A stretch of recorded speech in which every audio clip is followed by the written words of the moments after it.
Christmas Eve, 1970. Through the concrete walls of Hoa Lo prison, a haunting melody drifted through the darkness. Silent night. Barely a whisper, but unmistakably American. The North Vietnamese guard froze outside cell block 7. He'd heard screaming before, begging, the sound of men breaking under torture. But this was something different, something that made his skin crawl.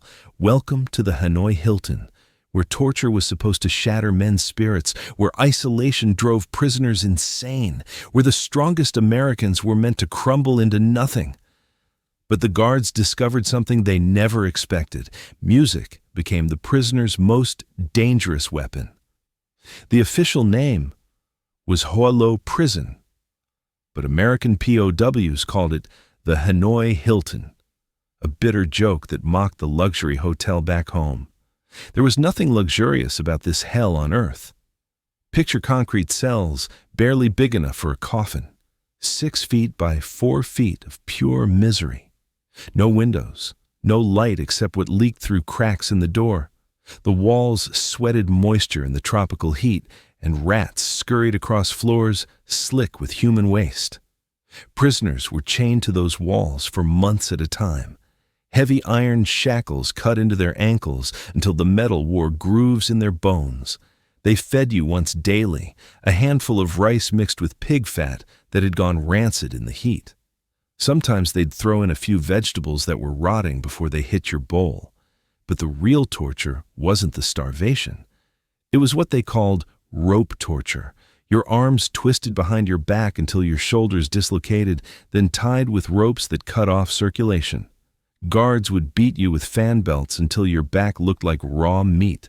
They'd force you into stress positions for hours, sometimes days, until your muscles seized up and you collapsed. The worst part? Solitary confinement designed to drive men completely insane through total isolation.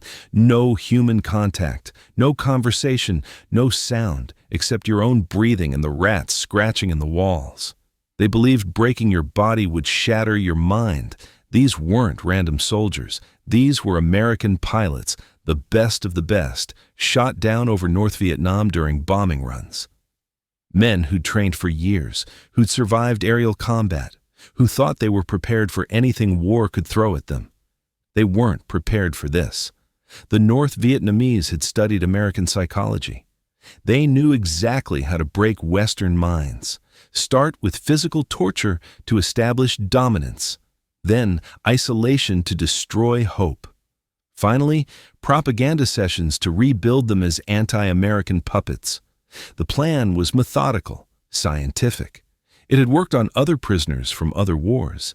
These American flyboys would crack just like everyone else. Guards walked the corridors expecting to hear the familiar sounds of defeat, men weeping, men begging for mercy, men screaming for their mothers. That's what broken prisoners sounded like. Instead, they heard something that chilled them to the bone. They heard singing. At first, prison officials dismissed it as the meaningless noise of men losing their sanity. Broken minds often produced strange sounds. But as weeks turned to months, the singing didn't stop. It got organized, coordinated, strategic. The guards realized they weren't dealing with broken men at all. They were dealing with soldiers who'd found a way to fight back using the one weapon their captors couldn't confiscate: their voices. These concrete walls that were supposed to isolate became concert halls. The chains meant to break their bodies became percussion instruments. The torture sessions designed to destroy their spirits became opportunities for defiant hymns. The American POWs had turned the Hanoi Hilton's greatest weapon, isolation, into their own advantage. When you can't see your fellow prisoners, you listen for them. When you can't speak to them directly, you sing to them. When physical resistance means death, music becomes revolution. Guards who expected screaming got serenades instead. Officials who wanted broken men got a coordinated choir that sang through torture sessions, through propaganda rallies, through the darkest nights when hope seemed impossible. The North Vietnamese had built the perfect prison to break American spirits. But they'd forgotten one crucial detail about the men they were fighting. Americans don't break quietly. And when you take everything else away from them, they'll find new ways to resist that you never saw coming. The psychological war was about to begin, and it would be fought with melodies that haunted the guards' nightmares and rhythms that carried coded messages through walls designed to stop everything except sound. The prisoners were about to teach their captors a lesson about the power of music as warfare. In the early days of their captivity, American prisoners did what military men do. They found a way to communicate.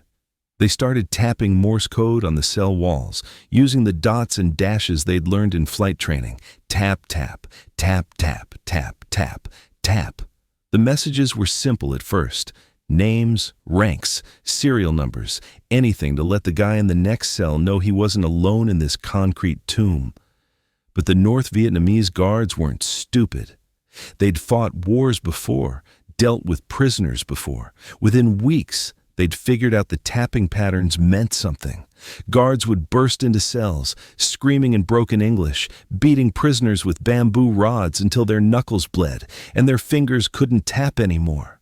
The beatings were savage. They'd drag you to the interrogation room, tie your hands behind your back, and work you over with fan belts until you promised never to tap again.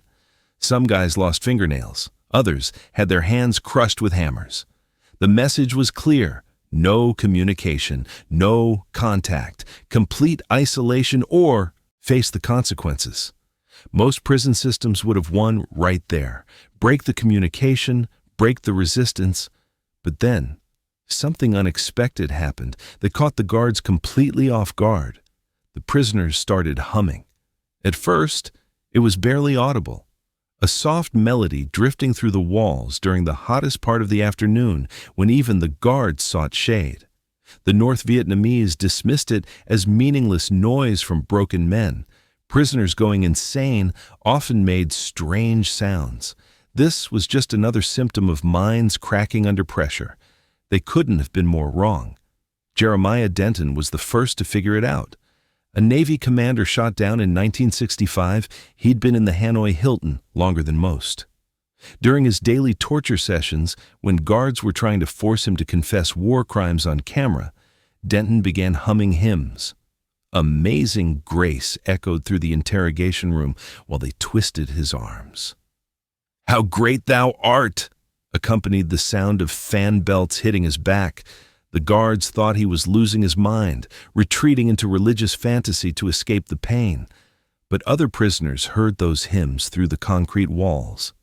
They recognized the melodies from Sunday services back home, from childhood churches, from memories of better times. And slowly, quietly, they started humming along.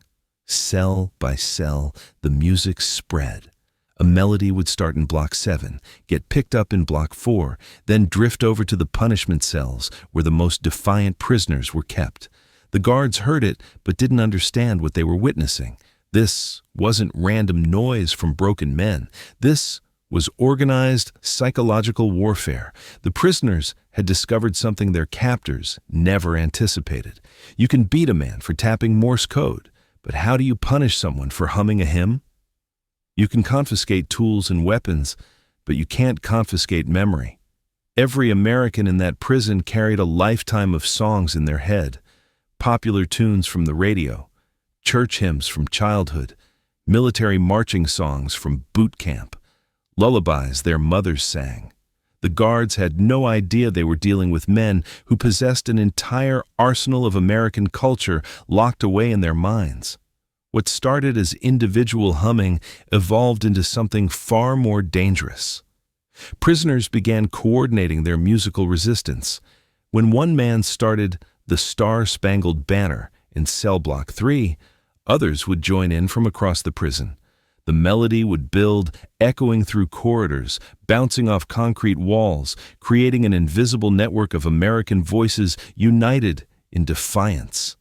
Guards walked their rounds, hearing haunting harmonies instead of the screams they expected. They'd pause outside cells, listening to grown men singing softly in the darkness, and feel something they'd never experienced before in this prison. fear. Not fear of physical violence or escape attempts, fear of something they couldn't see, couldn't touch, couldn't stop. The Americans had found a weapon that existed entirely in their minds and voices. No amount of torture could confiscate it. No amount of isolation could silence it. The guards didn't realize they were witnessing the birth of the most sophisticated prison resistance operation in military history, and it was all happening through music they dismissed as meaningless noise. The psychological war had begun. The prisoners were winning, and their captors had no idea what was coming next. The prisoners knew they needed something more sophisticated than random humming. They needed a real communication system that could carry complex information while staying hidden from the guards. What they developed became one of the most ingenious codes in military history. It started with a simple 5x5 grid system. 25 letters of the alphabet arranged in rows and columns, with K combined with C to make it fit. Each letter could be represented by two sets of taps, the first indicating the row, the second indicating the column. A meant one tap, then one tap. B meant one tap, then two taps, and so on. But here's where it got brilliant. The smart POWs realized they could disguise these tap codes as rhythmic patterns that sounded like music to the guards. They'd tap out "shave and a haircut," that familiar tune everyone knows, but embed coded messages in the rhythm. The guards heard a catchy melody. The prisoners heard tactical intelligence about new arrivals, torture schedules, and resistance plans. Picture this. You're a North Vietnamese guard walking past cell block 7. You hear what sounds like prisoners tapping out popular American songs to pass the time. Maybe they're going crazy from isolation. Maybe they're just homesick. Either way, it's harmless noise from broken men. You have no idea you're listening to a sophisticated military intelligence network operating right under your nose. The prisoners got creative with their musical camouflage. They'd tap out "Happy Birthday" with coded warnings about which guards were the most brutal. Mary Had a Little Lamb carried information about upcoming propaganda sessions. Even "Twinkle Twinkle Little Star" became a vehicle for sharing the names of new prisoners who'd been shot down and captured. Messages flowed through the prison like underground rivers. A pilot captured yesterday would have his name, rank, and serial number distributed to every American prisoner within hours. Guys in solitary confinement learned about world events through coded lullabies tapped on their walls. The beauty of the system was its invisibility. Guards couldn't punish prisoners for tapping familiar tunes without seeming unreasonable. What's threatening about "row, row, row your boat"? How can you justify beating a man for drumming his fingers to "This Old Man"? But inside those innocent melodies, critical intelligence moved between cells. Warnings about torture sessions, updates on escape plans, morale boosters when someone was breaking under interrogation. The music had become perfect camouflage for military communications. Sam Johnson perfected the technique of embedding multiple layers of information in a single song. He'd tap out "Home on the Range" with the basic melody, carrying one message about guard rotations, while subtle variations in timing carried a secondary message about which prisoners were being moved to punishment cells. Guards would stop outside his cell, enjoying the familiar American tune, completely oblivious to the fact they were listening to encrypted military intelligence being transmitted in real time. The prisoners taught each other these techniques during the brief moments when guards weren't watching. A whispered lesson during a bathroom break, hand signals during propaganda sessions, quick demonstrations when cell doors were open for food delivery. Soon, every American in the Hanoi Hilton could tap out complex messages disguised as popular songs. The prison had become a massive communication hub where intelligence flowed freely through musical codes the guards couldn't crack. Even patriotic songs became tools of sophisticated resistance. The Battle Hymn of the Republic carried tactical information about guard weaknesses. Yankee Doodle transmitted updates on prison layout and security procedures. America the Beautiful became a vehicle for coordinating group resistance activities. The North Vietnamese brought in experts to analyze the tapping patterns. They suspected the Americans were communicating, but they couldn't break the musical code. The songs sounded too natural, too random, too much like homesick prisoners trying to remember better times. What they didn't understand was that every American carried the same cultural soundtrack in their memory. Songs learned in childhood, tunes heard on the radio, melodies that connected them to home.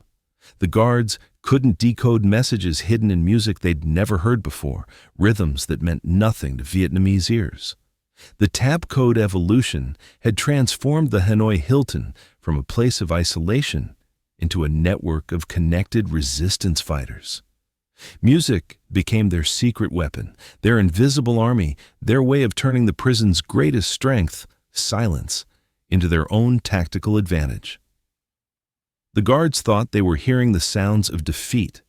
They were actually listening to the most sophisticated prison communication system ever developed, disguised as simple songs that reminded broken men of home. Admiral James Stockdale wasn't just another prisoner in the Hanoi Hilton. He was the highest-ranking American officer captured, which made him the unofficial leader of every POW in that concrete hell. But leadership in a place where you can't see your men, can't speak to them directly, and can't even confirm they're still alive? That required a completely different kind of command strategy. Stockdale figured out something the North Vietnamese never anticipated. He could turn their own propaganda sessions against them using nothing but his voice and the power of American songs. Picture this. The guards drag a group of American prisoners into the main courtyard for one of their staged anti-war rallies. Cameras are rolling. North Vietnamese officials are making speeches about American imperialism. The whole thing is designed to show broken American pilots confessing their war crimes to the world. That's when Stockdale would start singing. "Oh, say, can you see by the dawn's early light?" His voice would cut through the propaganda speeches like a knife. Deep, strong, unmistakably American. Other prisoners would hear that familiar melody and know exactly what their commanding officer was telling them to do. Join in. Show defiance. Prove to the world that American spirits weren't broken. One by one, other voices would pick up the anthem. What so proudly we hailed at the twilight's last gleaming. The guards would panic, trying to stop individual singers, but you can't silence 20 men singing the Star-Spangled Banner in perfect harmony without looking like monsters on camera. The North Vietnamese found themselves in an impossible position. They couldn't beat prisoners for singing their national anthem during a propaganda session without destroying their own narrative about humane treatment. They couldn't cut the cameras without admitting the sessions were staged. All they could do was watch helplessly as their carefully orchestrated propaganda turned into American patriotic concerts. Stockdale used different songs to communicate specific orders and strategies to his men. Battle Hymn of the Republic meant maintain resistance at all costs. America, the Beautiful, signaled that everyone should coordinate their stories during interrogations. My Country 'Tis of Thee was the code for refusing to participate in propaganda activities. His voice carried through the prison like an underground radio station, broadcasting orders, encouragement, and hope to men who hadn't heard from their commanding officer in months. Guards couldn't understand the English lyrics, couldn't decode the musical messages, couldn't stop the communication network operating right in front of them. But Stockdale's most brilliant tactic was turning group singing into a weapon of psychological warfare against the guards themselves. During propaganda sessions, he'd start patriotic songs that built into massive choruses of American voices. The sound was haunting, defiant, and absolutely terrifying to North Vietnamese officials who expected broken men, not coordinated resistance. God bless America, land that I love. 20 American voices singing in harmony while chained and beaten, their faces bruised but their spirits unbroken. The guards would stand there listening to this display of unity and realize they weren't winning the psychological war at all. They were losing it. Stockdale understood something about leadership that his captors never grasped. You don't command men through fear when they're already facing the worst fear imaginable. You command them through hope, through shared identity, through reminders of what they're fighting for and who they really are underneath the torture and degradation. Every song became a military order disguised as music. Every hymn became a morale booster that reached men in solitary confinement. Every patriotic anthem became proof that American military discipline could survive anything the enemy threw at it. The North Vietnamese brought in senior officials to observe these musical displays. They couldn't understand how isolated, tortured prisoners maintained such coordination and defiance. They'd broken other men from other wars using these same techniques. But American POWs seemed to get stronger under pressure, more unified in their resistance. What they didn't realize was that Stockdale had weaponized something uniquely American, the shared cultural memory of songs that connected every prisoner to home, to each other, and to the values they'd sworn to defend. His voice, echoing through the Hanoi Hilton, wasn't just singing. It was commanding, leading, proving that even in the darkest hell imaginable, American military leadership could adapt, survive, and find ways to fight back that the enemy never saw coming. The guards expected broken men following a broken leader. Instead, they got a coordinated military unit that used music as their primary weapon of war. Christmas Eve, 1969, the Hanoi Hilton had never experienced anything like what was about to happen.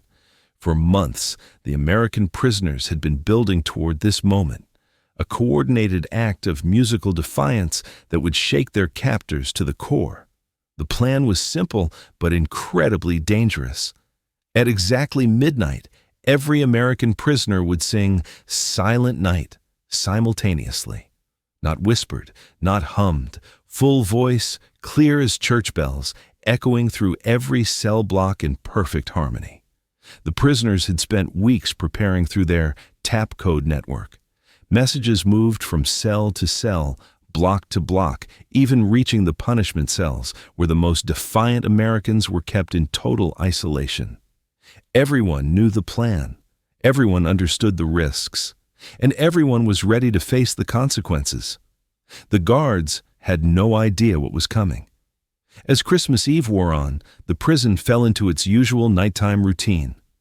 Guards made their rounds, checking locks, listening for escape attempts or communication between cells. The Americans lay on their concrete floors, chained to walls, counting down the minutes until midnight. 11:58 p.m., hearts pounding in the darkness. 11:59 p.m., deep breaths, preparing voices that hadn't sung together in months. Midnight. Silent night, holy night, all is calm, all is bright. The first voice started in cell block 7. Within seconds, another voice joined from block 4. Then another from the punishment cells. Then another from the interrogation wing where prisoners were kept between torture sessions. The haunting melody began building, echoing off concrete walls, bouncing through corridors, creating an otherworldly sound that penetrated every corner of the prison. 20 American voices, 30, 40, all singing the same Christmas hymn in perfect harmony, despite being separated by walls and chains. The guards froze in complete shock. They'd heard individual prisoners humming before, but this was something entirely different. This was proof of coordination, communication, and unity that should have been impossible under their security measures. Some guards stood paralyzed in the corridors, listening to this ghostly choir that seemed to come from everywhere at once. Others ran frantically between cells, trying to identify ringleaders, trying to stop individual singers. But how do you silence an entire prison singing in unison? Round yon virgin mother and child, holy infant so tender and mild? The melody continued building. Prisoners who'd been in solitary confinement for months added their voices to the chorus. Men who'd been beaten unconscious just hours earlier sang through broken ribs and swollen faces. Americans who hadn't spoken to another human being in weeks poured their souls into this shared moment of defiance. The psychological impact on the guards was devastating. They'd spent months believing they were breaking these men, crushing their spirits, turning them into isolated shells of their former selves. Instead, they were listening to proof that American unity had grown stronger under torture. Prison officials rushed from their quarters, screaming orders in Vietnamese, demanding explanations from guards who had none to give. How had the prisoners coordinated this? How had they maintained such perfect timing across different cell blocks? How had they turned Christmas Eve into a demonstration of unbroken American resolve? Sleep in heavenly peace, sleep in heavenly peace. The final notes of Silent Night hung in the air like a challenge. The guards realized they'd just witnessed something that would haunt them for the rest of their lives. These weren't broken men singing a Christmas carol. These were soldiers who'd found a way to transform their captor's greatest weapon, isolation, into their own tactical advantage. The aftermath was swift and brutal. Guards burst into cells, beating prisoners with bamboo rods, screaming threats, demanding confessions about who organized the singing. But every prisoner gave the same answer. Nobody organized it. It just happened. Americans singing together on Christmas Eve, the way they'd done their entire lives. The North Vietnamese couldn't punish everyone without admitting their entire prison system had failed. They couldn't single out ringleaders because the singing had come from everywhere simultaneously. They couldn't prevent future incidents because they still didn't understand how the prisoners communicated. But the real victory wasn't just the singing itself. It was what that moment proved to every American in the Hanoi Hilton. They weren't alone. They weren't forgotten. They weren't broken. Despite months of torture, isolation, and psychological warfare, they remained united as American soldiers fighting the same war from inside enemy prison walls. The guards had expected Christmas Eve to be just another night of quiet despair in their concrete tomb. Instead, they got a demonstration of American spirit that proved torture couldn't destroy what really mattered. The bonds between men who'd sworn to serve together, fight together, and never surrender their identity as Americans. The Silent Night Rebellion became legend among the prisoners, proof that music could unite men even in total isolation, proof that shared memory was stronger than physical chains, proof that sometimes the most powerful weapon isn't violence, it's a simple song that refuses to die. The Silent Night Rebellion had consequences.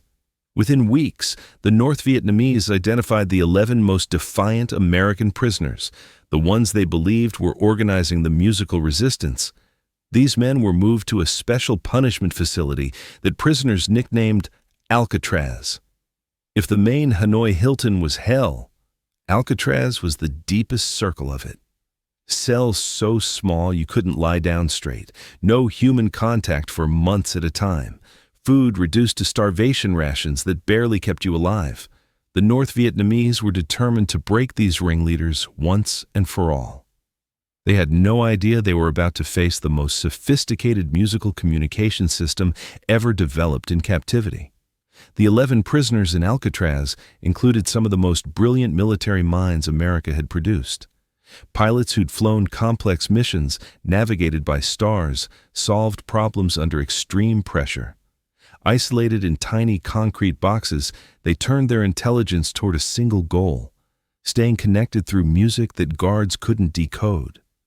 Religious hymns became their primary weapon.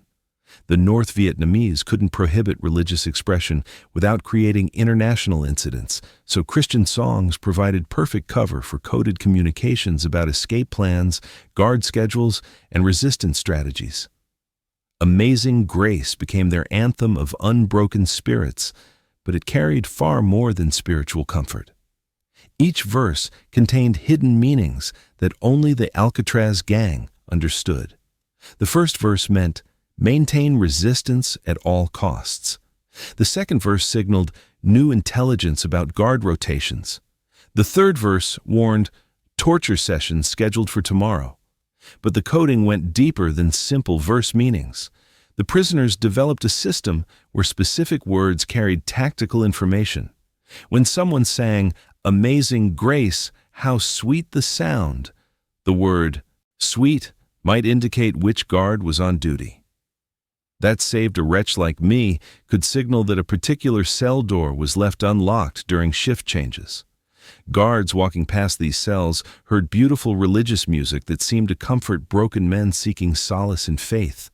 They had no idea they were listening to encrypted military intelligence being transmitted in real time through hymns their grandmothers sang in church. The musical coding became incredibly sophisticated. Prisoners would sing, "How Great Thou Art," with subtle variations in timing that carried multiple layers of information. A pause before "Then sings my soul" meant guard approaching. A held note on "My Savior God" indicated all clear for communication. Changes in volume, rhythm, and emphasis turned every hymn into a complex data transmission system. James Stockdale, the senior officer among the Alcatraz gang, orchestrated these musical operations like a conductor leading an invisible orchestra. He'd start a hymn in his cell, and within minutes, the coded message would spread through all 11 punishment cells. Information flowed seamlessly through religious songs that guards dismissed as harmless spiritual comfort. The prisoners used the old rugged cross to coordinate resistance activities.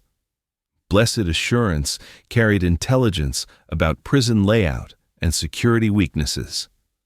Rock of Ages became their emergency communication system when guards were conducting surprise searches.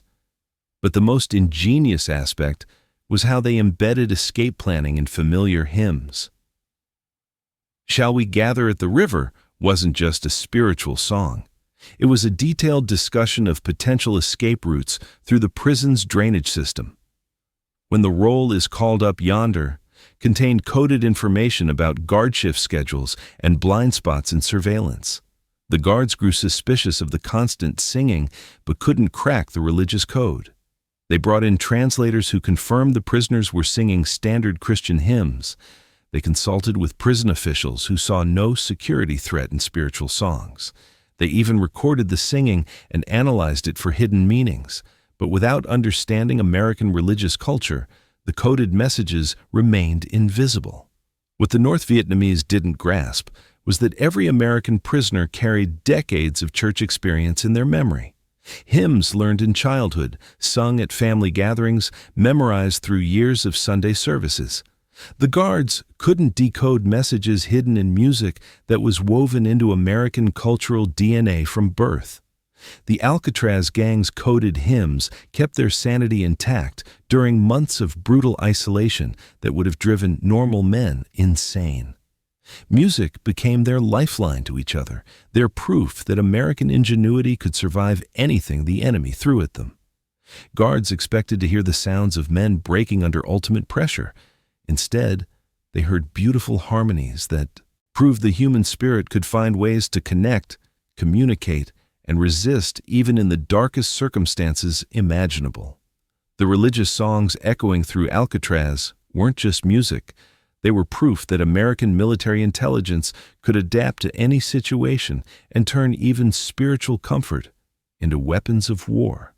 When John McCain's A-4 Skyhawk got blown out of the sky over Hanoi in October 1967, he hit the water with both arms and his right leg shattered. The North Vietnamese dragged him from the lake more dead than alive, arm bones sticking through skin, knee bent backward at an impossible angle, barely conscious from blood loss and shock. They threw him into the Hanoi Hilton, expecting him to die within days.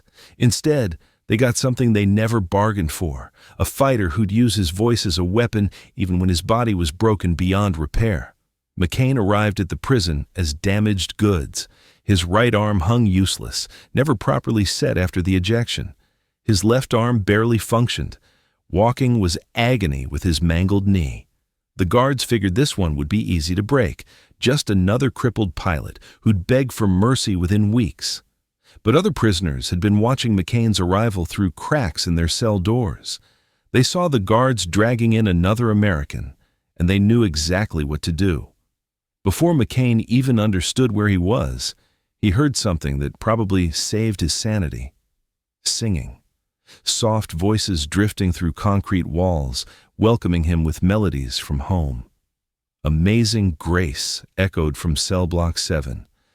The Star-Spangled Banner hummed quietly from the punishment cells. These weren't random songs, they were coded messages telling McCain he wasn't alone, wasn't forgotten, wasn't facing this hell by himself. The musical welcome committee was already teaching him their communication system before he could even sit up straight. McCain learned fast. Despite injuries that left him barely able to move, he picked up the tap code rhythms disguised as familiar tunes. His cell neighbors would sing softly through the walls, embedding tactical information in hymns and patriotic songs. Which guards were the most brutal? When torture sessions were scheduled, how to survive interrogations without breaking. But McCain didn't just learn their system, he improved it. Even with his mangled arms, he found ways to participate in the musical resistance that drove guards absolutely crazy. During interrogations, when North Vietnamese officers demanded confessions of war crimes, McCain would start humming, not quietly, not apologetically, loud, defiant humming that filled the interrogation room with American melodies that mocked everything his captors stood for. Hail to the Chief during propaganda sessions. Yankee Doodle while they beat him with fan belts. The Marines' hymn echoing through torture chambers where they tried to break his spirit with pain that should have killed him. The guards beat him harder, screaming at him to stop the humming. They'd slam his broken arms against walls, kick his damaged knee until he passed out from agony. But when McCain regained consciousness, the humming would start again. Quieter maybe, weaker from the beating, but absolutely unbroken. His cell neighbors sang softly to help him through the worst torture recovery periods. When infection set in his untreated wounds, when fever made him delirious, when pain kept him awake for days, other prisoners would hum lullabies through the walls. Shenandoah, Danny Boy, Home on the Range. Songs that reminded him of better times, better places, reasons to keep fighting. The musical lifeline became McCain's primary survival tool when physical strength failed completely. His arms might be useless, his leg might be destroyed, his body might be a wreck that barely functioned, but his voice worked fine. And every time he hummed defiantly during torture sessions, he was proving something crucial to himself and his captors. They could break his bones, but they couldn't break his spirit. McCain's defiant singing became legendary among the prisoners. Guards would drag him to interrogation rooms expecting screams and confessions. Instead, they got American patriotic songs hummed through gritted teeth while they worked him over with bamboo rods and fan belts. The North Vietnamese brought in medical experts to examine McCain's injuries, trying to understand how a man so physically destroyed could maintain such psychological resistance. They couldn't comprehend that his strength wasn't coming from his broken body anymore. It was coming from the invisible network of American voices that surrounded him every day, reminding him through music that he was still a United States Navy pilot, still fighting the same war, still undefeated where it mattered most, in his mind and in his voice. The guards at the Hanoi Hilton expected certain sounds from their American prisoners, screaming during torture sessions, begging for mercy during interrogations. The gradual mental breakdown that comes from months of isolation. Men talking to themselves, weeping uncontrollably, eventually falling silent as their minds shattered under pressure. Instead, they heard coordinated singing that proved their prisoners maintained hope, unity, and fighting spirit, despite everything the North Vietnamese threw at them. This wasn't what broken men sounded like. This was what resistance sounded like. Prison officials brought in psychological experts from Hanoi to analyze the phenomenon. These weren't random psychiatrists. They were specialists who'd studied American military psychology, men who understood how Western minds responded to torture and isolation. They'd helped design the Hanoi Hilton's psychological warfare program based on proven techniques that had broken prisoners from other wars. But the American musical resistance baffled them completely. Traditional torture methods relied on destroying individual identity through isolation and pain, break a man's connection to his unit, his country, his sense of self, and he'd eventually crack. The North Vietnamese had perfected this process through years of experience with French prisoners, South Vietnamese soldiers, and captured Americans from earlier conflicts. The system was supposed to be foolproof. Physical torture established dominance and helplessness. Solitary confinement destroyed hope and human connection. Propaganda sessions rebuilt broken minds with new loyalties and beliefs. Every step was calculated to systematically dismantle American military identity. Instead, the music proved their prisoners were maintaining exactly what torture was meant to destroy: unit cohesion, national identity, and unshakable morale. The psychological experts realized they were witnessing something unprecedented in prison warfare. The more they isolated American prisoners, the stronger their musical bonds became. The worse the torture got, the more defiantly they sang. The longer they stayed in solitary confinement, the more sophisticated their musical communication systems grew. Traditional psychology said this was impossible. Isolated men don't coordinate complex activities. Tortured prisoners don't maintain group morale. Broken spirits don't sing patriotic anthems with perfect harmony. But American POWs were doing all of this simultaneously, using music as their primary weapon. The guards began to fear what the singing represented psychologically. Every coordinated hymn proved their torture methods were backfiring spectacularly. Every patriotic song demonstrated that American identity was growing stronger, not weaker, under pressure. Every musical message between cells showed that isolation wasn't working at all. The psychological tables had completely turned. Guards who were supposed to be breaking prisoners found themselves psychologically intimidated by the very men they were torturing. Walking past cells and hearing defiant humming made them question whether they were winning or losing this war. Some guards reported nightmares about American songs. They'd wake up hearing "The Star-Spangled Banner" echoing through their dreams, reminding them that every day they failed to break these prisoners was another day America was defeating them psychologically. Music had become a weapon that penetrated their minds in ways physical resistance never could. You can defend against violence, prepare for escape attempts, counter physical threats, but how do you defend against melodies that prove your entire prison system is failing? The North Vietnamese brought in senior military officials to observe the musical resistance firsthand. They needed to understand why American prisoners were responding so differently to techniques that had worked on everyone else. What they witnessed during propaganda sessions was deeply disturbing to communist officials. Instead of broken men confessing war crimes, they saw coordinated American voices singing patriotic songs that mocked everything North Vietnam stood for. Instead of isolated individuals begging for mercy, they heard unified choruses that proved American military discipline was unbreakable. The officials realized they were losing the psychological war completely. Every torture session that ended with defiant humming was a victory for America. Every propaganda rally that turned into a patriotic concert was proof that communist ideology couldn't compete with American spirit expressed through music. Prison experts recommended transferring the most problematic guards away from American prisoners. The constant singing was affecting North Vietnamese morale more than prisoner morale. Guards were starting to doubt their methods, question their effectiveness, and fear the psychological strength that music represented. The Americans had achieved something remarkable. They'd turned their captors' greatest weapon against them. Music became proof that the human spirit could find ways to resist, connect, and fight back even under conditions designed to destroy everything that made resistance possible. The guards had expected to break American minds. Instead, American music was breaking theirs. The North Vietnamese thought they'd found the perfect solution to the American musical resistance.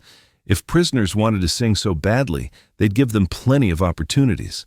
During carefully staged propaganda events where their voices could be recorded and broadcast to prove how thoroughly broken American spirits had become, prison officials forced prisoners to attend anti-American rallies in the main courtyard. Cameras rolled while North Vietnamese speakers denounced American imperialism and war crimes. The plan was simple: get footage of defeated American pilots sitting silently while their country was condemned, then broadcast it worldwide as proof of communist victory. Instead, the POWs turned every propaganda session into a covert military operation. The Americans had figured out something their captors never anticipated. These public gatherings were the perfect opportunity to coordinate musical resistance right under the guards' noses. While North Vietnamese officials made speeches about American aggression, prisoners were using eye contact, hand signals, and whispered conversations to plan their next musical assault. When officials forced them to sing communist songs praising Ho Chi Minh and denouncing capitalism, the Americans complied, but with subtle changes that completely altered the meaning. They'd sing the propaganda lyrics with modified timing, emphasis, and rhythm that turned communist anthems into coded American military communications. The guards couldn't detect these alterations without speaking fluent English and understanding American cultural references. To Vietnamese ears, the prisoners were singing exactly what they'd been told to sing. But American prisoners heard hidden messages embedded in every verse. A slight pause before certain words indicated guard positions. Changes in volume signaled which prisoners were being moved to punishment cells. Variations in rhythm carried tactical information about upcoming interrogations and torture sessions. The propaganda songs became vehicles for sophisticated military intelligence sharing. The most brilliant part was how prisoners coordinated their resistance during these filmed events. While cameras captured what appeared to be defeated Americans participating in anti-war rallies, the prisoners were actually conducting complex military briefings disguised as communist sing-alongs. James Stockdale would start a propaganda song with subtle modifications that only Americans would recognize. Other prisoners would pick up his coded signals and adjust their own singing accordingly. Within minutes, 20 American voices were sharing tactical information through communist lyrics, while North Vietnamese officials smiled for the cameras. The prisoners turned patriotic songs into weapons of psychological warfare during these sessions. When forced to sing the Internationale, they'd modify the melody to match the Star-Spangled Banner. When ordered to praise communist leadership, they'd use rhythms from America the Beautiful that reminded every American in the courtyard what they were really fighting for. Guards standing nearby heard prisoners enthusiastically participating in anti-American propaganda. They had no idea they were witnessing the most sophisticated communication network in military history operating through modified communist songs. The defiance was literally being broadcast on North Vietnamese radio and television. Propaganda recordings meant to show broken American spirits were actually carrying coded American military messages to audiences worldwide. The irony was lost on North Vietnamese officials who congratulated themselves on these successful propaganda victories. Prisoners used these public appearances to share crucial intelligence that kept their resistance network functioning. New arrivals learned the communication codes through propaganda songs. Isolated prisoners received updates about fellow Americans through modified communist anthems. Escape plans were coordinated through lyrics praising Ho Chi Minh. The psychological impact on guards was devastating when they finally realized what was happening.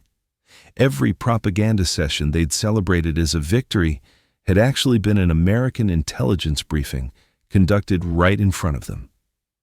Every recording they'd broadcast proudly was evidence of their complete failure to break American military discipline.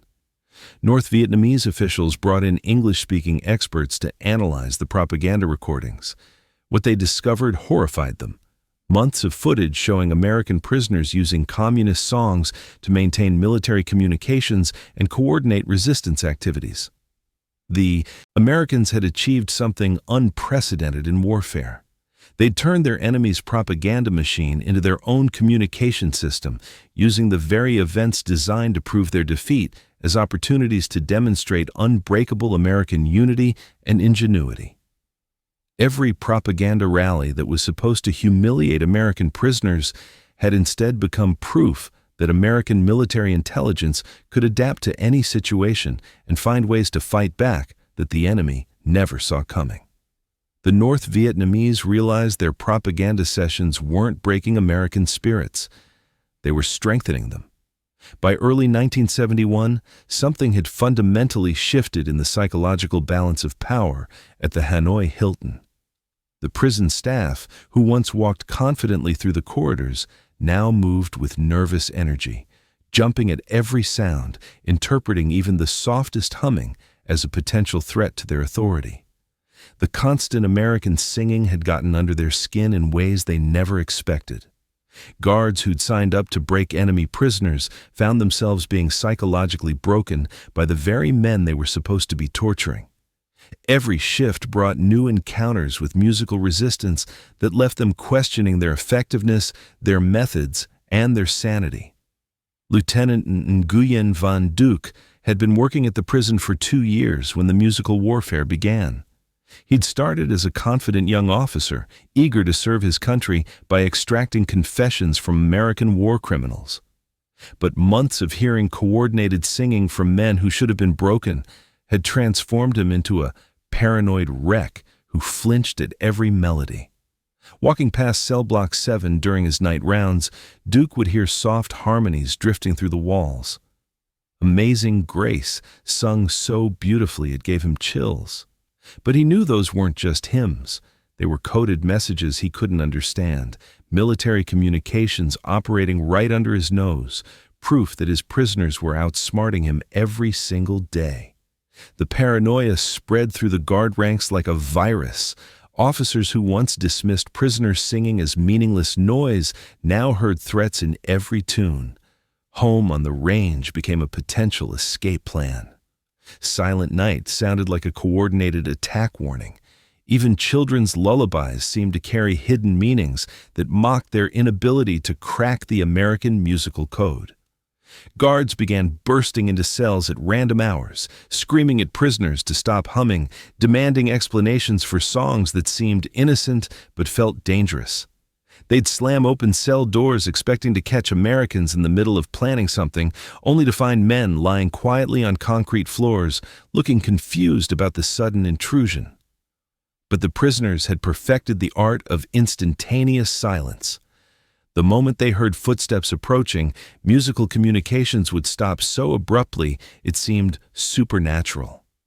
Guards would arrive at cells where they'd just heard singing, only to find Americans staring at them with blank expressions, claiming they hadn't made any noise at all. This cat-and-mouse game drove the guards absolutely crazy. They knew the prisoners were communicating through music, but they could never catch them in the act.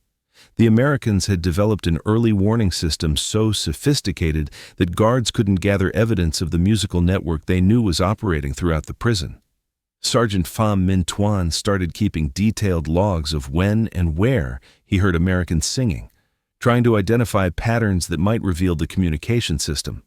His notebooks filled with desperate observations. Cell 47 humming at 2:30 hours, stopped when approached. Multiple voices singing Christian song at 1400 could not locate source. Prisoner McCain humming during interrogation, possible signal to others.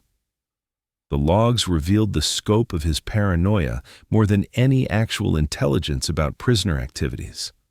Some guards reported nightmares about American songs haunting their sleep. They'd wake up hearing the Star-Spangled Banner echoing through their dreams, reminding them that every day they failed to break these prisoners was another day they were losing the psychological war. The melodies followed them home, invaded their personal time, made them question whether they were the hunters or the hunted in this concrete jungle. Music had become a weapon that penetrated their minds in ways they couldn't defend against. Physical threats they understood. Violence could be met with violence. Escape attempts could be prevented with better security. Resistance could be crushed with superior force. But how do you fight melodies that exist only in memory? How do you confiscate songs that live inside enemy minds? The psychological tables had turned completely. Guards who were supposed to be intimidating their prisoners found themselves intimidated by the very men they were torturing.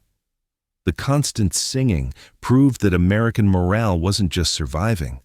It was thriving under conditions designed to destroy human spirit entirely.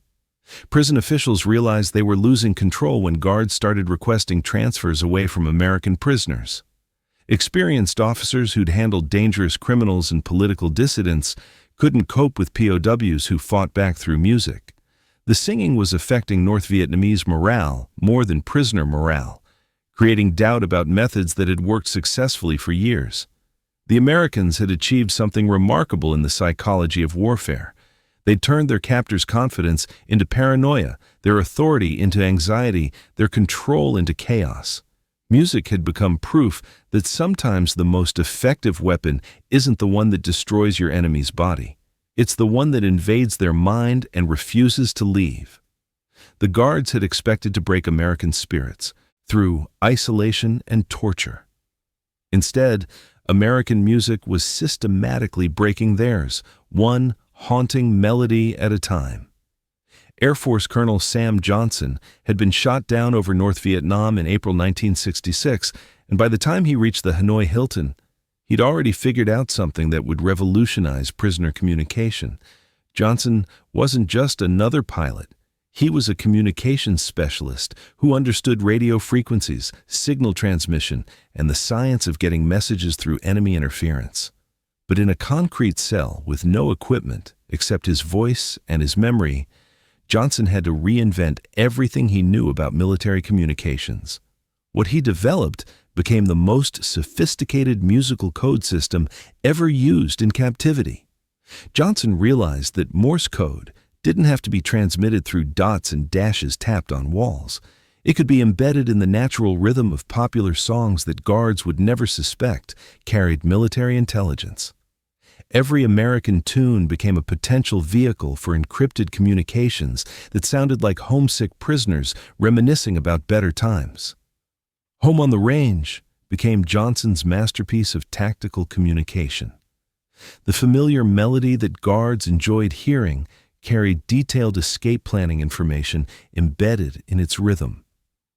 A slight pause before "Where the Deer and the Antelope Play" indicated guard shift changes. Holding the note on "Seldom is heard a discouraging word" signaled all clear for communication between cells. But Johnson's genius went deeper than simple timing modifications. He developed a system where different verses of the same song carried multiple layers of information simultaneously. The first verse of "Home on the Range" might contain intelligence about guard schedules. The second verse could carry warnings about upcoming torture sessions. The third verse transmitted updates about new prisoner arrivals. Guards walking past Johnson's cell heard a beautiful rendition of America's favorite cowboy song. They had no idea they were listening to encrypted military communications that would have impressed professional intelligence officers back in Washington. Johnson taught this technique to other prisoners during the brief moments when communication was possible. A whispered lesson during bathroom breaks, quick demonstrations when cell doors opened for food delivery, hand signals during propaganda sessions that showed how to embed Morse code in musical timing without detection. Soon, prisoners throughout the Hanoi Hilton were using Johnson's methods to turn innocent songs into sophisticated intelligence networks. "She'll Be Coming Round the Mountain" carried tactical information about prison layout and security weaknesses. "Oh, Susanna" transmitted coded warnings about which guards were most brutal and when to expect interrogations. The beauty of Johnson's system was its complete invisibility to Vietnamese ears. Guards couldn't decode messages hidden in American folk songs they'd never heard before, rhythms that meant nothing to communist sensibilities, cultural references that existed only in American memory. Even patriotic songs became tools of Johnson's sophisticated resistance network. The Battle Hymn of the Republic carried detailed intelligence about guard rotations and blind spots in prison surveillance. Yankee Doodle transmitted updates about escape routes through drainage systems and weak points in perimeter security. Johnson's most audacious achievement was using children's nursery rhymes to carry complex military communications. Mary Had a Little Lamb became a vehicle for sharing information about guard personalities and psychological weaknesses. Twinkle Twinkle Little Star carried coded warnings about dangerous interrogation techniques and how to survive them. Guards actually enjoyed hearing these simple American songs. They reminded them of childhood innocence, of times before war complicated everything. Some guards would pause outside Johnson's cell, smiling at the familiar melodies that seemed to comfort a homesick prisoner. They never realized they were listening to military intelligence being transmitted in real time through nursery rhymes their own children might sing. The North Vietnamese brought in music experts to analyze the constant American singing. They suspected the prisoners were communicating through songs, but Johnson's coding was so sophisticated that even trained analysts couldn't detect the embedded messages. The music sounded too natural, too random, too much like broken men seeking comfort in familiar melodies. Johnson had weaponized something uniquely American, the shared cultural soundtrack that connected every prisoner to home, to each other, and to memories that torture couldn't destroy. His musical Morse code system proved that American ingenuity could adapt to any situation and find ways to fight back that enemies never anticipated. The simplest songs from childhood had become the most advanced communication system in military history, disguised as innocent entertainment that guards actually encouraged. While Johnson's Morse code melodies carried tactical intelligence through the prison, something even more powerful was happening in the darkest cells of the Hanoi Hilton. American prisoners were recreating entire concerts from memory, transforming their concrete tombs into concert halls that existed only in their minds. Lieutenant Commander Bob Shoemaker started it almost by accident. Lying on his cell floor during the endless hours between torture sessions, he began humming songs from a Broadway show he'd seen years earlier. Oklahoma, the whole production, complete with dialogue, choreography, and musical numbers he remembered from a night out in New York before deployment. Other prisoners heard fragments of "Oh, What a Beautiful Mornin'" drifting through the walls and recognized something extraordinary happening. This wasn't just random humming. This was a full theatrical performance being recreated from memory in a place where hope was supposed to die. Within days, prisoners throughout the prison were contributing to Shoemaker's invisible production. Someone in cell block 4 knew all the lyrics to "The Surrey with the Fringe on Top." A pilot in solitary confinement could recite Curly's dialogue word for word. Another prisoner remembered the exact choreography from the Dream Ballet sequence. Guards walking past these cells heard what sounded like broken men talking to themselves, reciting meaningless fragments of English they couldn't understand. They had no idea they were listening to a complete Broadway musical being performed by an invisible cast spread across dozens of concrete cells. The mental escapes became more elaborate as prisoners realized what they could achieve through shared cultural memory. The sound of music played out over several weeks, with different prisoners taking various roles. Maria's songs echoed from the women's section where a few female prisoners were held. Captain Von Trapp's stern military bearing was perfectly captured by a Navy commander who'd never acted in his life but understood the character's psychology. These weren't just entertainment. They were lifelines that kept humanity alive during torture that was designed to reduce men to animals. When physical pain became unbearable, prisoners could escape into memories of Julie Andrews singing "My Favorite Things," or Christopher Plummer's voice carrying Edelweiss through alpine meadows that existed only in their minds. Guards couldn't understand how isolated men maintained such detailed memories of complex performances. They'd broken other prisoners by destroying their connection to home, to culture, to everything that made them human. But American POWs seemed to carry entire libraries of shared experience that torture couldn't touch. Popular songs from home became more powerful than any weapon the North Vietnamese could deploy against them. White Christmas transported prisoners to family gatherings they might never see again. Moon River carried them to romantic evenings with wives who didn't know if their husbands were still alive. California Dreamin' took them to beaches and sunshine that felt like fairy tales from another world. The shared cultural memories proved something the North Vietnamese never anticipated, that American identity wasn't just individual, it was collective.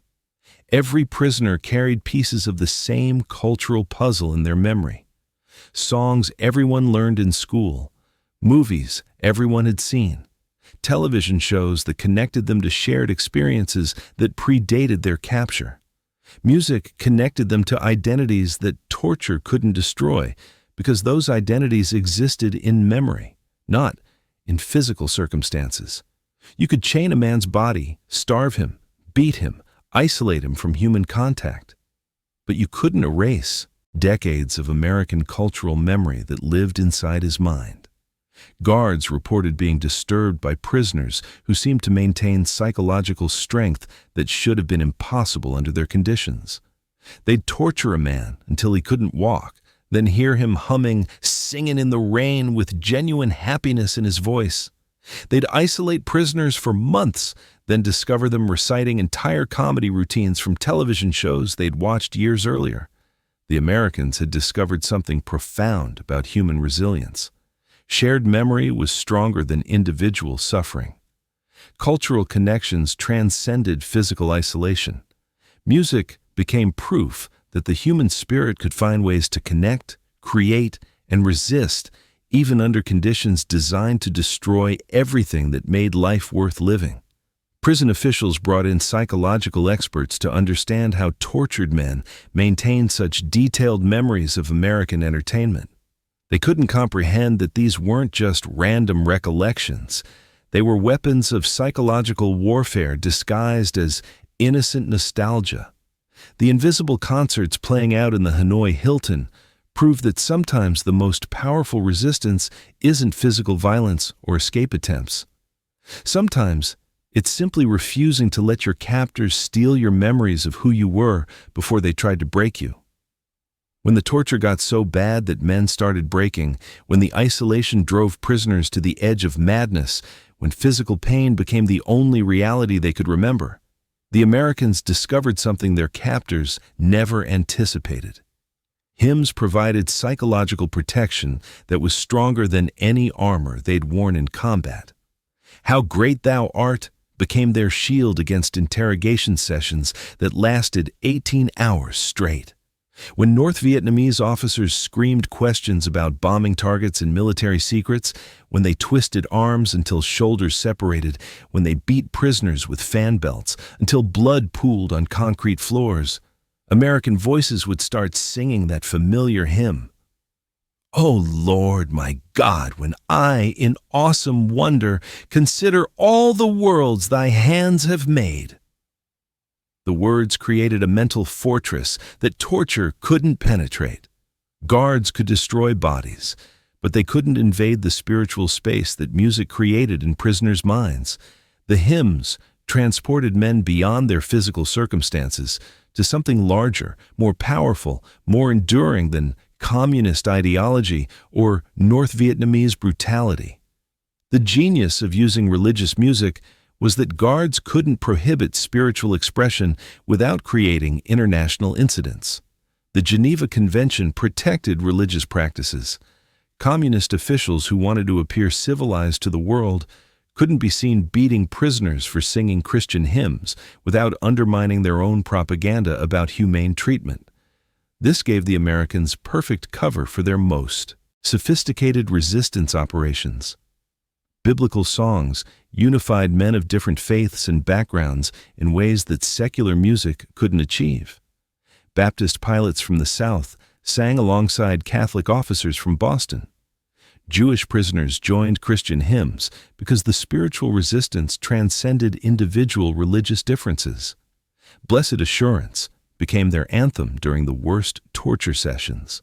When guards dragged prisoners to interrogation rooms, when they applied electrical shocks to sensitive areas, when they used techniques designed to break minds as well as bodies, American voices would rise in harmony that proved their spirits remained unbroken.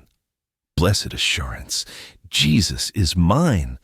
Oh, what a foretaste of glory divine! The psychological impact on guards was profound and disturbing. They'd expected screaming, begging, the gradual mental collapse that came from systematic torture. Instead, they heard beautiful spiritual music that suggested their prisoners were drawing strength from sources beyond North Vietnamese control. Music reminded the Americans they were fighting for something greater than individual survival. Every hymn connected them to values that predated their capture, principles that would survive long after the war ended, beliefs that gave meaning to suffering that otherwise seemed pointless and endless. Faith expressed through melody proved torture. Resistant in ways that surprised everyone, including the prisoners themselves. Men who'd never been particularly religious found themselves drawing strength from hymns they'd learned in childhood, spiritual songs that their grandmothers had sung, biblical melodies that connected them to generations of Americans who'd faced impossible odds and survived. Rock of Ages became their emergency communication system during the most dangerous moments. When guards conducted surprise searches, when informants tried to identify resistance leaders, when torture sessions were scheduled for multiple prisoners simultaneously, spiritual songs carried coded warnings that kept their network functioning. The North Vietnamese brought in religious experts to analyze the constant hymn singing. They wanted to understand whether Christian music posed a security threat to communist prison operations. What they discovered disturbed them. The hymns were creating psychological unity among American prisoners that made them more resistant to interrogation, not less. Guards reported that prisoners who sang religious songs during torture sessions were harder to break than those who remained silent. The music seemed to provide mental protection that allowed Americans to endure pain that should have destroyed their resistance completely. Some guards admitted being moved to tears by prisoner hymns that reminded them of their own spiritual backgrounds before communist education replaced religious beliefs with political ideology. The beautiful melodies created cognitive dissonance that made it harder to view Americans as inhuman enemies deserving brutal treatment. The hymns echoing through the Hanoi Hilton proved that spiritual resistance could survive anything earthly powers threw against it. Music became evidence that the human soul possessed resources that torture couldn't touch, faith that transcended physical circumstances, hope that endured beyond what logic suggested was possible. The North Vietnamese guards thought they understood prisoner behavior. Daytime brought interrogations, propaganda sessions, and the business of breaking American spirits through systematic torture. Nighttime meant silence, isolation, and the gradual mental deterioration that came from lying alone in concrete cells, barely big enough for human bodies. But at 2 a.m., something extraordinary began happening that turned their understanding upside down. The Americans had discovered that the deepest hours of night offered perfect cover for their most audacious musical operations. Guards were sleepy, distracted, less vigilant during the dead hours when human energy naturally ebbed. Prison officials rarely made rounds between midnight and dawn, leaving skeleton crews to monitor hundreds of cells spread across multiple buildings. This became the prisoners' secret concert hour. Lieutenant Colonel Robinson Reisner started the midnight choir almost by accident. Lying awake in his cell during another sleepless night, tormented by infected wounds and memories of torture sessions, He began humming Shenandoah so softly it was barely audible. The haunting melody seemed to ease his pain, transport him beyond concrete walls to memories of rivers and freedom. Within minutes, another voice joined from 3 cells away. Then, another from the punishment block. Then voices from sections of the prison Reisner didn't even know existed. The gentle folk song began building into something that made the guards' blood run cold. Soft harmonies drifted through the prison like ghost voices, creating an otherworldly atmosphere that contrasted sharply with daytime brutality. 20 American voices singing together in the darkness. 30. Sometimes more, as prisoners in the farthest reaches of the compound added their voices to melodies that seemed to come from everywhere and nowhere at once. The guards reported eerie feelings during these musical gatherings that defied rational explanation. Sergeant Tran Van Min described walking his rounds and hearing what sounded like angels singing in a place designed for human suffering. The beautiful harmonies echoing through concrete corridors created cognitive dissonance that shook his confidence in everything he'd been taught about American prisoners. These weren't the sounds of broken men. These were the sounds of spirits that refused to be crushed. The midnight concerts became increasingly sophisticated as prisoners coordinated their performances through daytime tap code communications. They'd plan entire programs that unfolded over hours. Hymns that built into patriotic anthems, folk songs that transitioned into Broadway melodies, spiritual music that reminded everyone why they were fighting and what they'd return to when this nightmare ended. Amazing Grace would start in cell block 7, its familiar melody carrying across the prison until dozens of voices joined in perfect harmony. The song would fade into The Star-Spangled Banner, then flow seamlessly into Home on the Range, creating musical journeys that transported prisoners beyond their physical circumstances to memories of better times and places. Guards found themselves stopping in corridors, mesmerized by the haunting beauty that seemed impossible in a place dedicated to human destruction. Some admitted being moved to tears by prisoner songs that reminded them of their own humanity before war, and ideology hardened their hearts. The psychological impact went deeper than anyone anticipated. These midnight concerts humanized the Americans in ways that communist propaganda couldn't erase. It's one thing to torture faceless enemies who represent abstract political threats. It's entirely different to brutalize men whose voices create beauty that touches something universal in human experience. Prison officials tried to stop the midnight singing through surprise raids and punishment details. But the prisoners had developed early warning systems that made detection nearly impossible. The moment guards approached any cell block, the music would stop so suddenly it seemed supernatural. Officers would arrive to find Americans lying silently in their cells, claiming innocence with expressions that suggested they'd been sleeping peacefully. The cat-and-mouse game drove guards to distraction. They knew the singing was happening, but they could never catch prisoners in the act. The Americans had perfected coordination that operated beyond Vietnamese understanding or control, but the real victory wasn't avoiding punishment. It was what these midnight concerts proved about human resilience under impossible conditions. Music had created community where isolation was supposed to reign supreme. Beauty had emerged from circumstances designed to destroy everything beautiful about human existence. The ghost voices echoing through the Hanoi Hilton at 2 a.m. became proof that some things transcend physical captivity. That shared melody can unite souls even when bodies are chained separately. That sometimes the most powerful resistance happens in whispers that carry farther than screams ever could. By the summer of 1971, the continuous musical resistance had pushed several North Vietnamese guards past their psychological breaking point.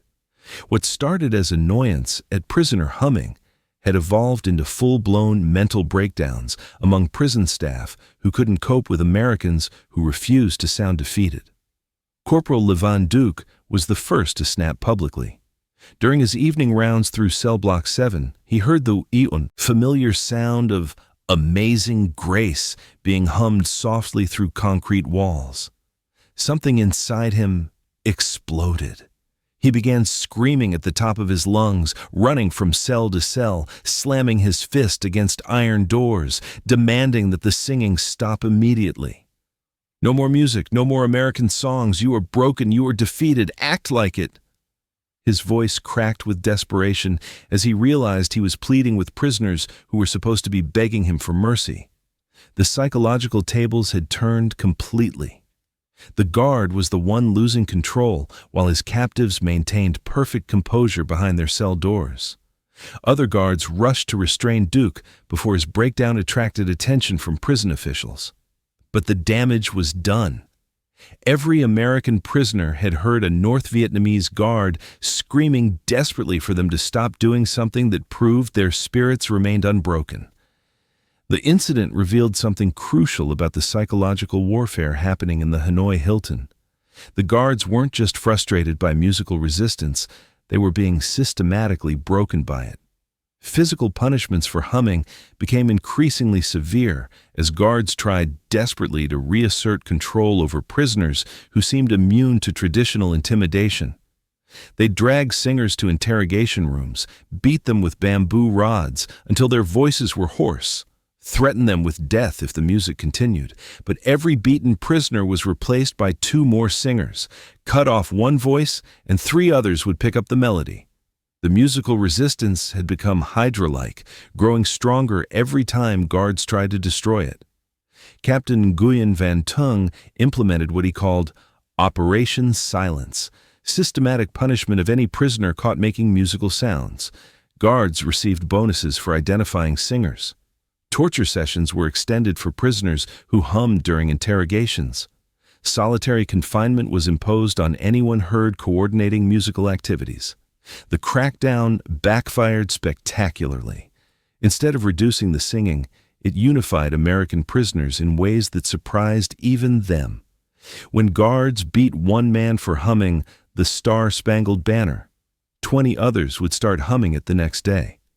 When they isolated a prisoner for singing hymns, his cell neighbors would sing those same hymns louder. The Americans had discovered something powerful about collective resistance. Individual punishment couldn't stop group activities when the group was willing to absorb unlimited individual suffering. The more guards tried to silence them, the more determined they became to prove that American spirits couldn't be broken through brutality. Guards realized they were fighting an enemy they couldn't see or touch. Physical weapons were useless against melodies that existed only in memory. Torture couldn't destroy songs that lived inside minds shaped by decades of American culture. Isolation couldn't prevent communication that happened through shared musical experiences. The psychological impact on prison staff became so severe that officials considered transferring guards who couldn't handle the constant singing. Some requested reassignment to other facilities where prisoners behaved like normal captives, screaming during torture, begging for mercy, gradually losing hope until they became compliant shells of their former selves.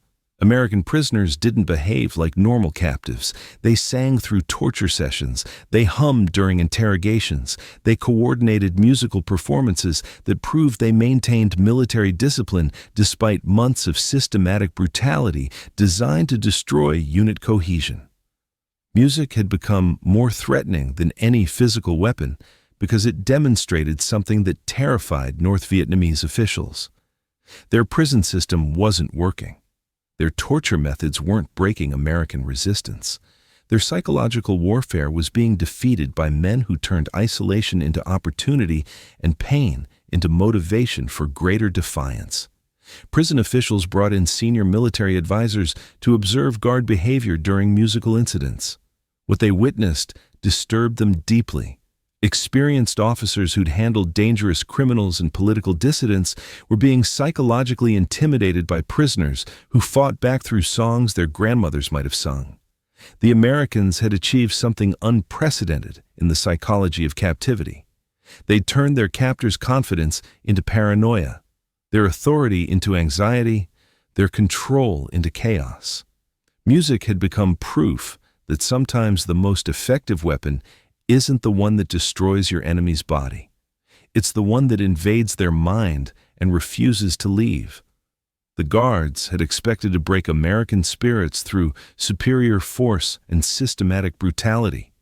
Instead, American music was systematically breaking them, one haunting melody at a time, proving that the human spirit possesses resources that physical power cannot touch. In March 1971, the American prisoners at the Hanoi Hilton coordinated their most audacious musical demonstration yet, a massive sing-along that would prove once and for all that North Vietnamese prison methods had failed completely. The plan had been months in the making, passed through tap code networks, and whispered during brief moments when guards weren't watching. Every American prisoner would participate in a synchronized performance of God Bless America at exactly 7 p.m. during the evening propaganda broadcast that was piped throughout the prison. The timing was perfect. North Vietnamese officials used the evening hour to broadcast anti-American speeches and communist propaganda to demoralize prisoners before bedtime. The Americans decided to turn that propaganda session into their own patriotic concert that would echo through every cell block simultaneously. At 6:58 p.m., hearts pounded in concrete. Cells across the prison complex. Prisoners who'd been isolated for months prepared to join their voices with men they hadn't seen in years. The Tap Code Network had done its job perfectly. Every American knew the plan, understood the risks, and was ready to face whatever consequences came from this ultimate act of musical defiance. 7:00 p.m. sharp. God bless America, land that I love. The first voice started in cell block 3. Within seconds, another voice joined from the punishment cells, then another from the interrogation wing, then voices from sections of the prison that guards didn't even know held American prisoners. The patriotic anthem began building into something that shook the foundations of everything North Vietnamese officials believed about their prison system. 20 American voices, 40, 60. The exact number was impossible to determine because the singing seemed to come from everywhere at once. Stand beside her and guide her through the night with a light from above. Guards ran frantically through corridors, trying to identify ringleaders, trying to stop individual singers before the demonstration spiraled completely out of their control. But when everyone sings, no one can be singled out for punishment. When the entire prison participates, there are no ringleaders to arrest. The psychological impact on North Vietnamese staff was devastating. They'd spent months believing they were systematically breaking American resistance through isolation and torture. Instead, they were listening to proof of coordination that should have been impossible under their security measures. Prison officials burst from their quarters, screaming orders in Vietnamese, demanding explanations from guards who had none to give. How had prisoners in solitary confinement joined a coordinated musical performance? How had men who hadn't communicated in months achieved perfect timing across different cell blocks? From the mountains to the prairies to the oceans white with foam. The anthem continued building as more voices joined from every corner of the prison complex. Prisoners who'd been beaten unconscious just hours earlier sang through broken ribs and swollen faces. Americans who hadn't spoken to another human being in weeks poured their souls into this shared moment of defiance that proved torture couldn't destroy what really mattered. The display of unity terrified North Vietnamese officials more than any escape attempt or physical resistance ever could. This wasn't random rebellion. This was proof that American military discipline had survived everything they'd thrown at it. These prisoners remained a unified fighting force, despite months of systematic brutality designed to reduce them to isolated, broken individuals. God bless America, my home, sweet home. The final notes hung in the air, like a challenge that echoed through every corridor, every cell block, every corner of the prison, where North Vietnamese authority was supposed to reign supreme. The silence that followed was more powerful than the singing itself, proof that American prisoners had achieved perfect psychological warfare using nothing but their voices and their unbreakable connection to each other. Guards stood frozen in the corridors, realizing they'd just witnessed something that would haunt them for the rest of their lives. These weren't broken men singing a patriotic song. These were soldiers who'd found a way to transform their captor's greatest weapon, isolation, into their own tactical advantage. Music had transformed individual captives into a unified fighting force that proved the human spirit remains unconquerable when it finds its voice through shared memory, shared values, and shared determination to resist oppression in all its forms. The musical resistance at the Hanoi Hilton had evolved far beyond simple morale boosting or coded communication between cells. By 1972, American prisoners had created something unprecedented in military history, an invisible intelligence network that operated through melodies their captors dismissed as harmless entertainment. The system was so sophisticated that guards actually encouraged it. Prisoners used songs to share critical information about guard schedules that could mean the difference between successful communication and brutal punishment. "She'll Be Coming Round the Mountain" carried detailed intelligence about shift changes, with specific verses indicating which guards would be on duty during vulnerable communication windows. When Private Tran worked the night shift, prisoners knew they had extra freedom to coordinate activities. His routine was predictable. He'd make rounds at 11 p.m., then disappear to his quarters until dawn. This information traveled through the prison disguised as "Old MacDonald Had a Farm," with verses about different animals indicating different guard personalities and their patrol patterns. Musical timing became a precision instrument for sharing intelligence about when torture sessions were planned. A slight pause before the chorus of "Home on the Range" meant interrogations were scheduled for the next morning. Holding specific notes in Danny Boy indicated which prisoners were being targeted for psychological pressure campaigns designed to break their resistance. The beauty of this system was its complete invisibility to North Vietnamese understanding. Guards heard Americans singing familiar songs that seemed to comfort homesick prisoners. They had no idea they were listening to real-time intelligence briefings that would have impressed professional military analysts back in Washington. New arrivals learned the prison's most dangerous secrets through coded lullabies that sounded like gentle welcome songs. "Rockabye Baby" carried warnings about guards who used sexual torture techniques. "Twinkle, Twinkle, Little Star" identified which interrogators were most likely to use family members as psychological leverage during questioning sessions. Captain Nguyen Van Duke was known for his unpredictable violence. He'd seem calm during interrogations, then explode into savage beatings without warning. This crucial intelligence about his psychological instability was embedded in "Mary Had a Little Lamb," with specific verses warning new prisoners about his dangerous mood swings and how to survive encounters with him. Guards remained completely oblivious to the intelligence network operating through melodies they actually enjoyed hearing. Some would pause outside cells, smiling at familiar American tunes that reminded them of simpler times before war complicated everything. They never realized they were listening to military intelligence being transmitted with the efficiency of a professional communication system. Popular songs became vehicles for tactical military information that kept the resistance network functioning despite constant surveillance.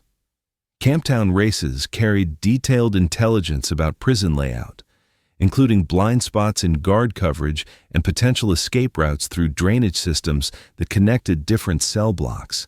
Even children's songs carried warnings about dangerous guards who used specific torture techniques.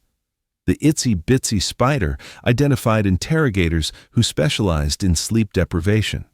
London Bridge is Falling Down warned about guards who used family photographs as psychological weapons, showing prisoners pictures of wives and children to break their emotional resistance. The intelligence network proved its effectiveness during critical moments when accurate information saved lives. When guards planned to move prisoners to punishment cells for extended isolation, warnings traveled through Ring Around the Rosie, with timing that allowed men to prepare mentally for months of solitary confinement that might otherwise have driven them insane. Music created an invisible communication system that torture couldn't break because it existed in shared American cultural memory that predated capture.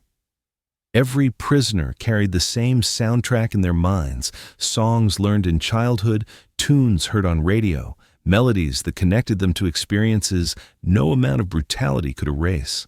The North Vietnamese brought in intelligence experts to analyze the constant American singing, suspecting it carried military significance they couldn't decode. But Johnson's musical Morse code system was so sophisticated that even trained analysts missed the embedded communications disguised as innocent entertainment. Guards enjoyed hearing these simple American songs because they reminded them of childhood innocence, of times before ideology and violence dominated their world. They never suspected they were encouraging an intelligence operation that operated with precision that professional military communications officers would have envied. The prisoners had achieved something remarkable. They'd turned their captors' ignorance of American culture into their greatest tactical advantage, creating an intelligence network that proved sometimes the most effective weapons are the ones your enemy never recognizes as threats. By 1972, something extraordinary had happened at the Hanoi Hilton that no military strategist could have predicted.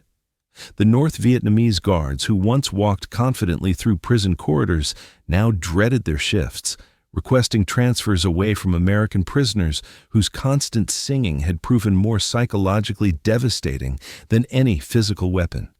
The musical resistance had achieved total victory in the war for minds and spirits.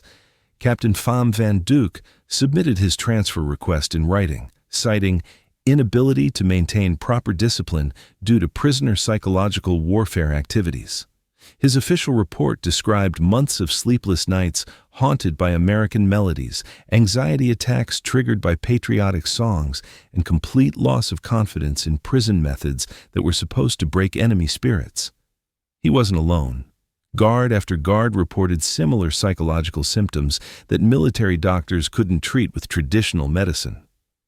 How do you cure nightmares caused by amazing grace echoing through your dreams?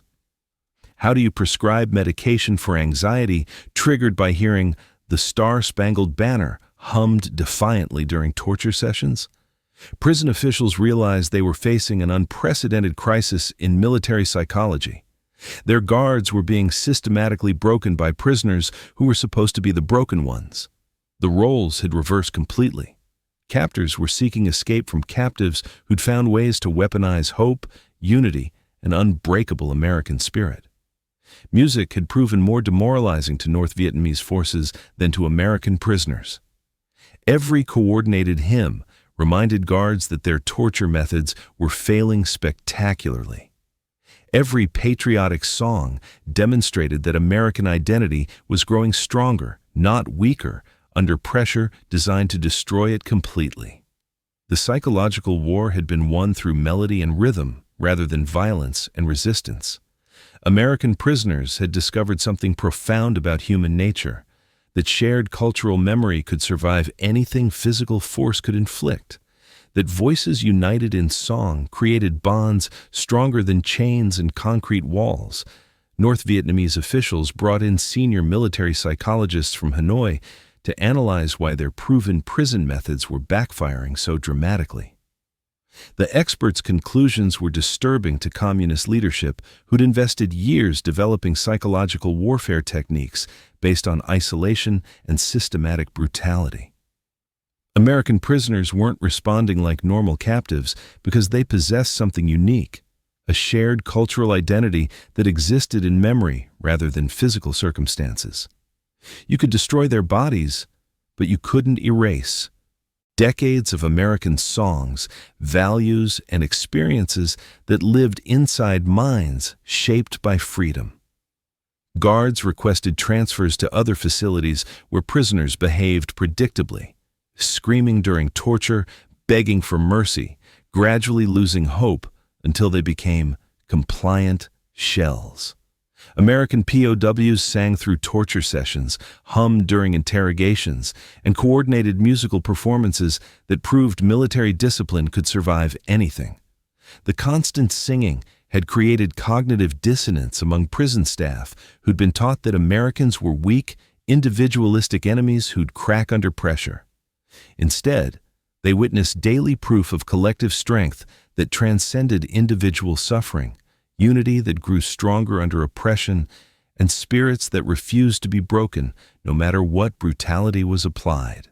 Music had become evidence that some things transcend physical captivity, that human dignity survives torture, that shared values outlast individual pain, that the soul possesses resources beyond what earthly powers can touch or destroy.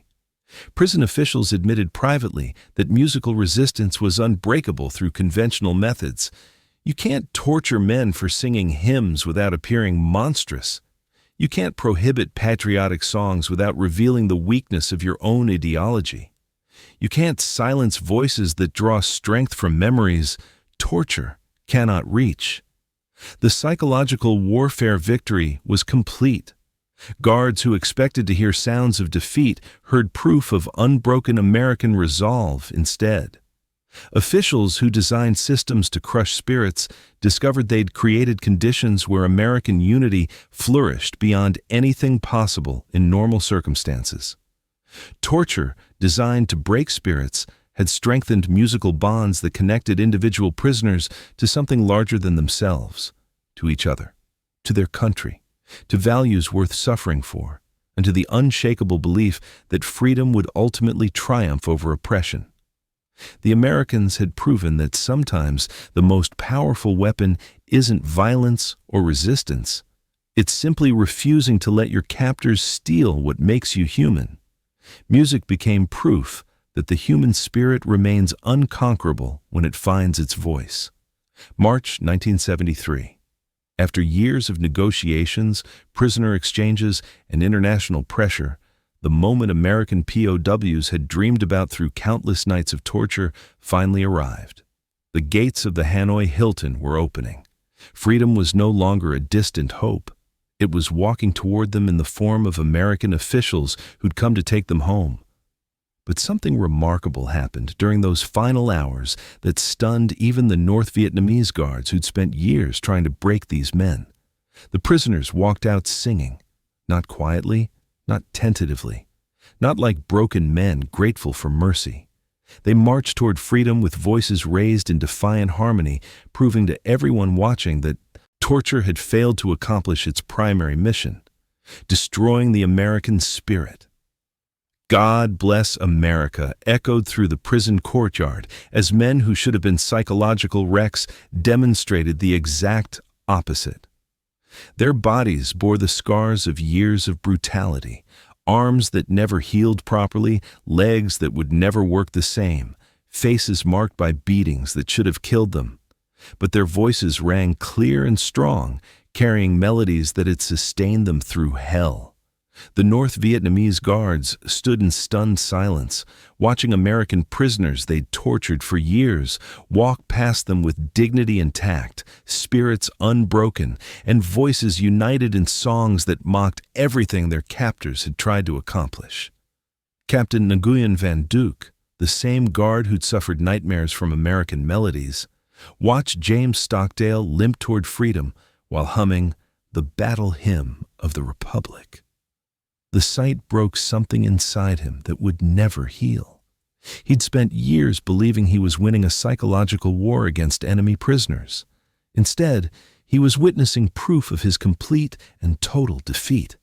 When reporters asked the released prisoners what had kept them alive through years of isolation and torture, their answers were remarkably consistent. Not hope for rescue, not dreams of revenge, not even thoughts of family back home, though those mattered deeply. Music, songs, the invisible bonds created by voices united in defiance against oppression designed to destroy everything human about their existence.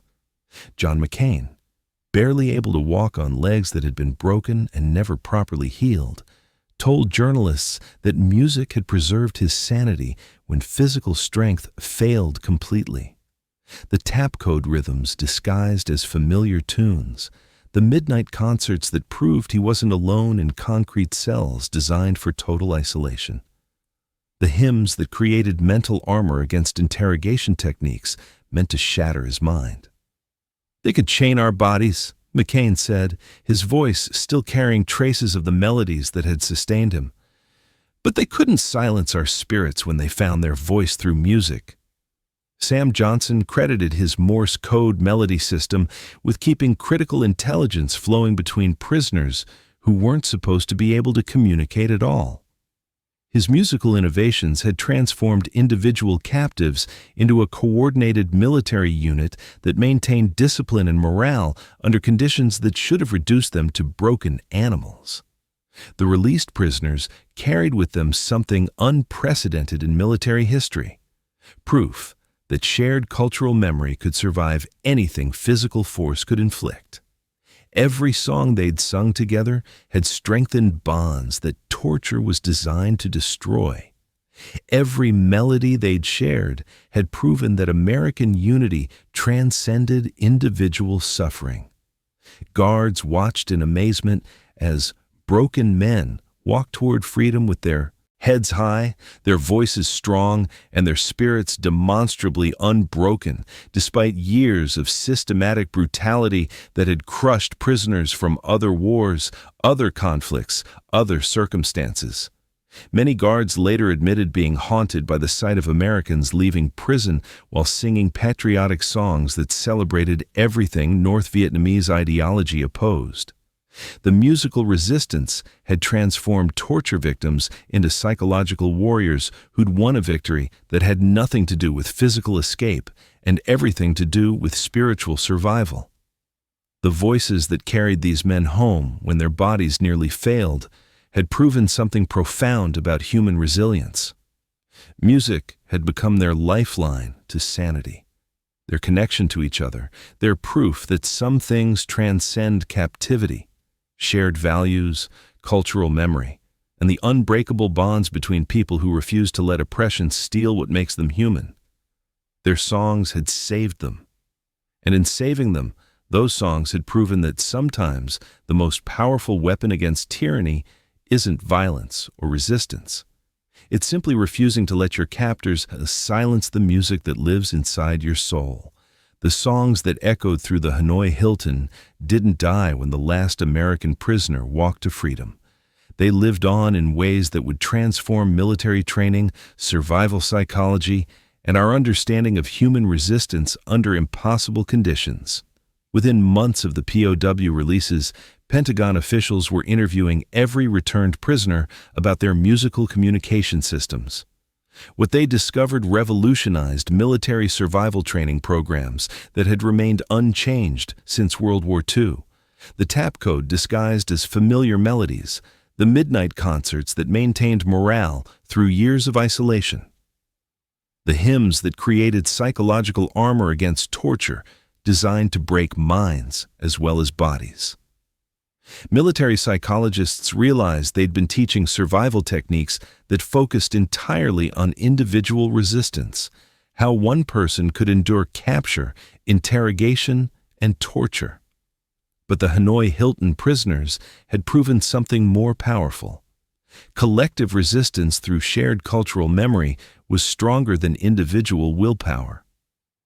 The SERE program, Survival, Evasion, Resistance, Escape, was completely redesigned based on lessons learned from American voices that refused to be silenced. Modern soldiers now learn psychological warfare techniques through music, understanding that songs can be weapons when physical resistance becomes impossible.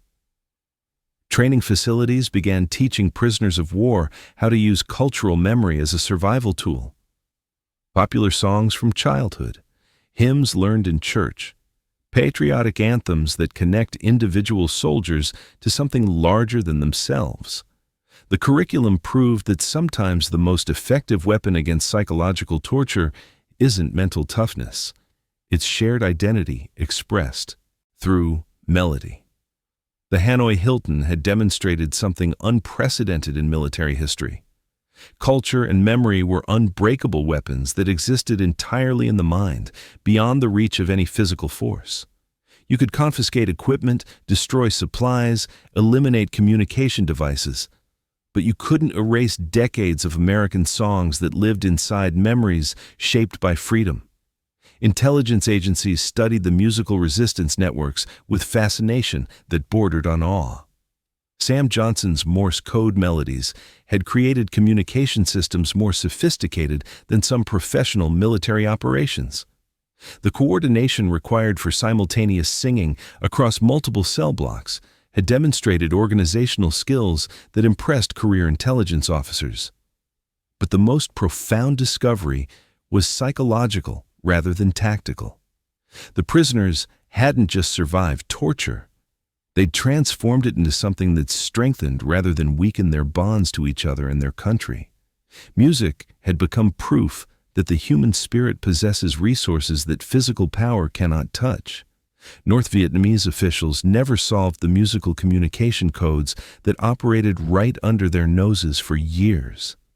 Post-war interviews revealed that guards suspected the singing carried hidden meanings, but they couldn't crack systems based on American cultural references that meant nothing to Vietnamese sensibilities. The irony wasn't lost on military analysts. Communist forces had spent years developing psychological warfare techniques based on isolation and systematic brutality. But American prisoners had defeated those techniques using something uniquely democratic: shared cultural experiences that connected them to each other and to values worth suffering for. Guards' testimonies revealed how deeply the singing had affected them psychologically. Many admitted that American musical resistance had been more demoralizing to North Vietnamese forces than to the prisoners themselves. The constant proof that torture wasn't working had undermined confidence in methods that had broken captives from other wars. Some guards reported recurring nightmares about American songs years after the war ended. The Star-Spangled Banner haunted their dreams. Amazing Grace triggered anxiety attacks.